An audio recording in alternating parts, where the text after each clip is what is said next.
Hey everyone, it's Ryan Metzler here again, and today we're going to take a look at a relatively new game from Mr. B Games called Clockwork Kingdom. Now, Clockwork Kingdom is a game for anywhere between, I believe it's 2 and 4 players, and in this game, each player is going to be using some worker placement mechanisms in order to place their different types of workers out on the board to accomplish various things. That may be getting resources, or getting the ability to transmute one type of resource to another, building a schematic or taking a schematic, and eventually trying to score victory points through war, where you're going to be placing your workers out in order to get war markers in certain battlefields that will score at the end of various rounds. So real quick, why don't we take a look at what's going to come inside of this box. We'll see how the game plays with these various types of workers and various actions, and then we'll come back at the end and get my opinions on Clockwork Kingdom.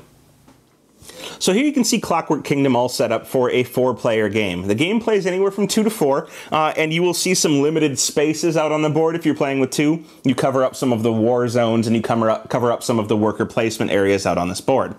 Now this board is comprised of several different areas. You'll see they're labeled 1, 2, 3, 4, 5, A through D, 6, 7, and 8, and each of these areas will resolve in order after the worker placement phase. Each player is going to start the game with 5 workers, or automatons, and there are different types of worker in this game. So these ones are the automatons, and throughout the game they can earn more temporary workers, but they will always get 5 automatons minimum from round to round. They can earn more automatons, alchemists, professors, and artificers, which will all have different benefits throughout the rounds. Now, on a player's turn, starting in the order of the round, the first player is going to go ahead and place a worker on any one of these spots, and they're going to place it anywhere they'd like. There's a couple of restrictions. Typically, you place on the lowest number when you're placing in an area with numbers. Some areas, for example, the Alchemy Lab, the factory, and the ruins can hold any number of workers because there's no spaces here.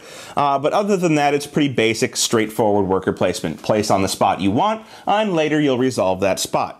Now, these different areas do different things. For example, the market here is going to provide you with a resource. That resource could be steel, canvas, lumber, copper, or a random resource for these 2 spaces down here.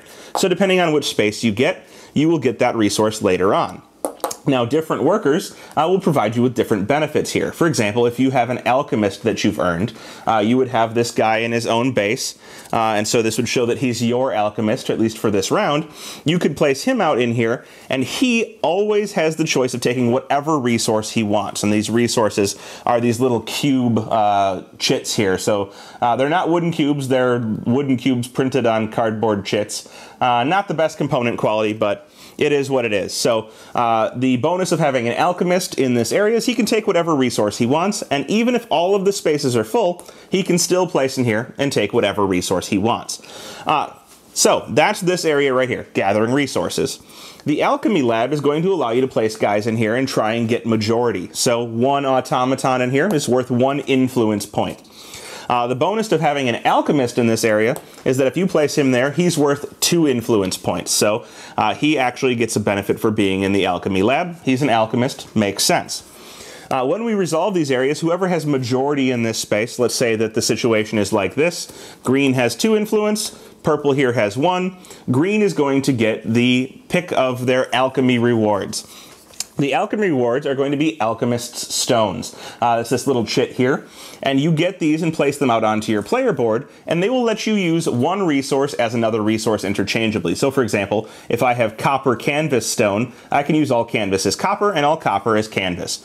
If you win with an alchemist in the area, you actually get 2 of these stones. So you can get 2 of these at the same time, and these will allow you to use your resources interchangeably. Very handy to have when it comes to building things. The next area here is the workshop, and this is where you're going to acquire schematics and build things that will give you victory points at the end of the game and various benefits throughout the game. So placing your workers in here, if we place an automaton, will give me the choice when we resolve this area to either take one of these schematics or build one of my 2 unbuilt schematics. I can choose any one of these that I would like, and each schematic is going to have several things printed on it.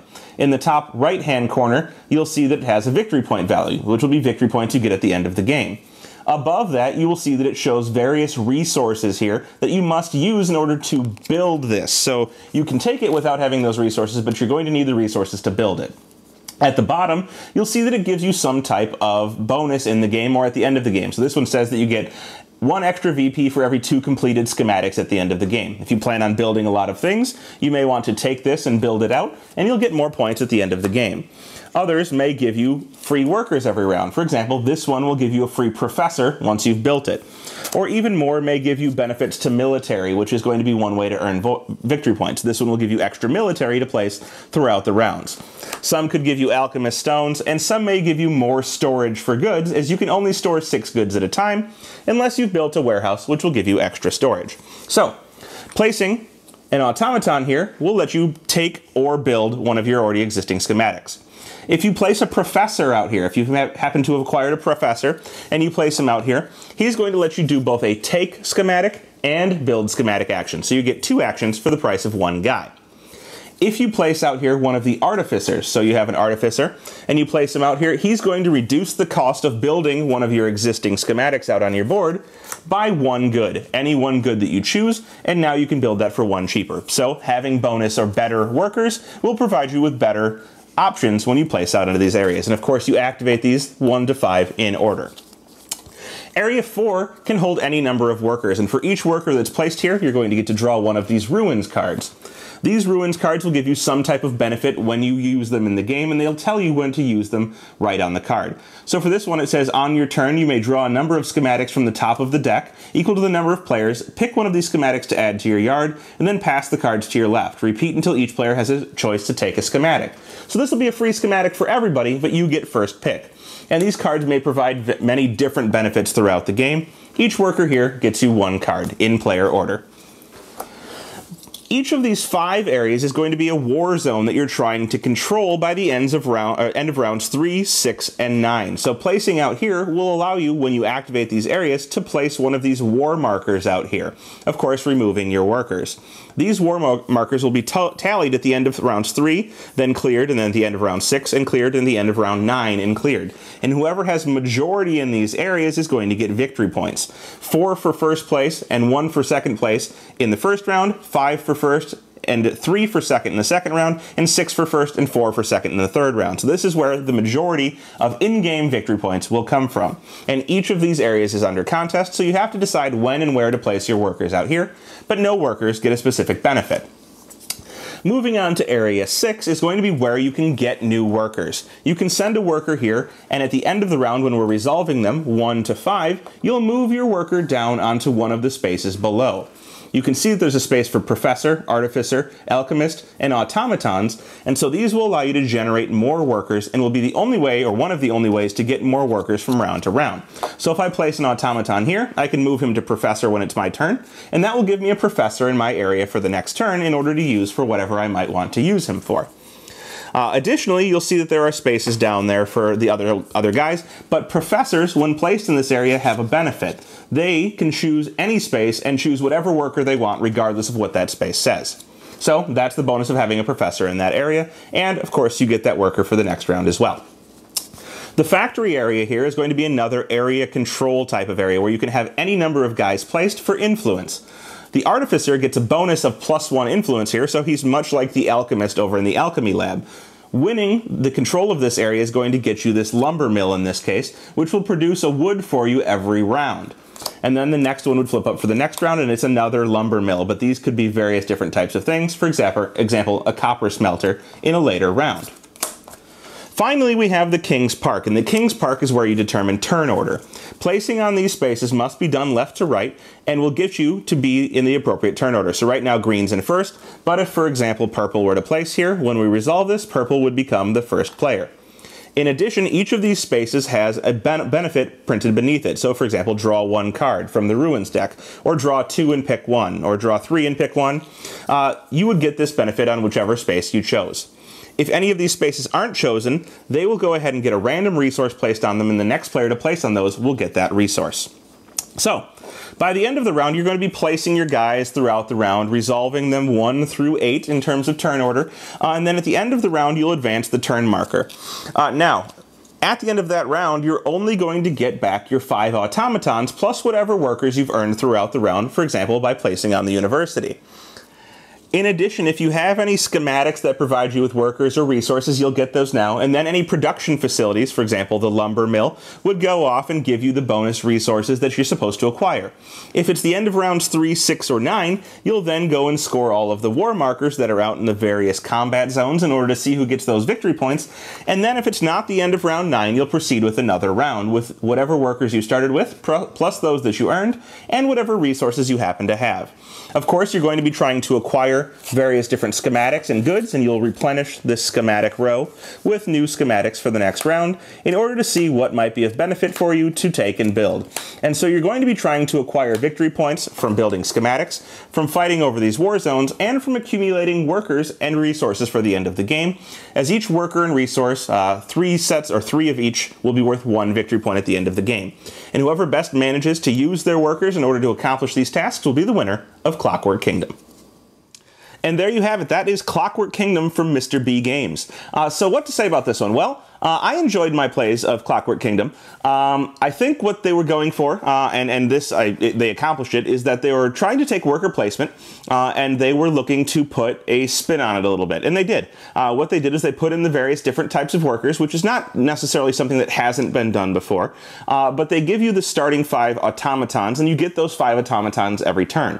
And from there, it becomes a resource management aspect of what do I need to collect this turn in order to have a successful next turn. Do I need to collect a bunch of resources? Is that going to be my main focus for the turn? Or am I a little bit more worried this round about spending my resources and getting one of these schematics completed so that I have some type of benefit for future rounds?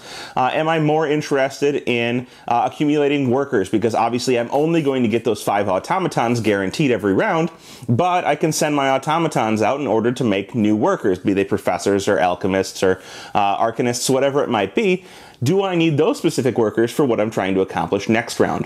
When do I start placing my guys out onto the battlefields in order to ensure that I'm going to get some of those points at the ends of the specific rounds for scoring points? And so, while there are various ways to score points, most of them are going to be focused on those battles. Yes, workers and various resources at the end of the game are worth things, but all in all, it becomes how do I maximize my production every round in order to, of course, accomplish what I can accomplish from turn to turn. This is interesting, but it's not something new. So if you're looking for something new based on Clockwork Kingdom, I don't think you're going to find anything groundbreaking. However, I do think that they've put together a nice game with a steampunk theme that uses workers in a semi-interesting way that is not new, but it is at least not overplayed. And one that comes together to make a very cohesive and fun game to play. I do enjoy it quite a bit. It's a little bit lighter than my usual fare, so it may not see extended placement in my collection. But for people who are looking for a steampunk-themed game with a varying worker ability mechanism in it, and one that allows you to make different choices about what you're going to do from turn to turn, I think that Clockwork Kingdom provides an excellent kind of entry point into that worker placement genre. So if that sounds good to you, I definitely suggest checking it out. That is Clockwork Kingdom from Mr. B Games. Thanks so much for watching the Dice Tower videos. Find more great videos and reviews, as well as our top-rated audio podcast at Dicetower.com. You can also find other great shows at Dicetowernetwork.com. I'm Eric Summerer, and you've been watching The Dice Tower. The Dice Tower is sponsored by Cool Stuff Inc., where you can find great games for great prices. Cool stuff in stock. Check them out at CoolStuffInc.com.